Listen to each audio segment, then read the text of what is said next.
To use AWS Amplify storage, start by installing the Amplify CLI and initializing a new Amplify project in your terminal. Next, install the Amplify storage package by running the command to add storage to your project.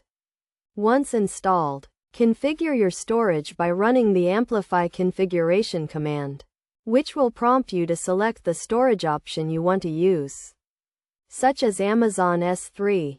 After configuration, you can use the Amplify storage category to interact with your storage bucket.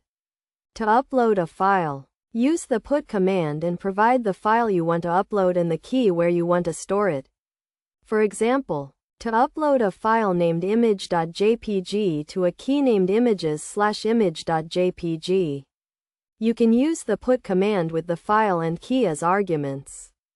To download a file, use the get command and provide the key of the file you want to download. You can also list all the files in your storage bucket by using the list command. To delete a file, use the remove command and provide the key of the file you want to delete. When working with Amplify storage, make sure to handle errors and exceptions properly. You can do this by wrapping your storage code in try-catch blocks and logging any errors that occur. Additionally, be mindful of the security and access controls in place for your storage bucket, and make sure to only allow access to authorized users and services.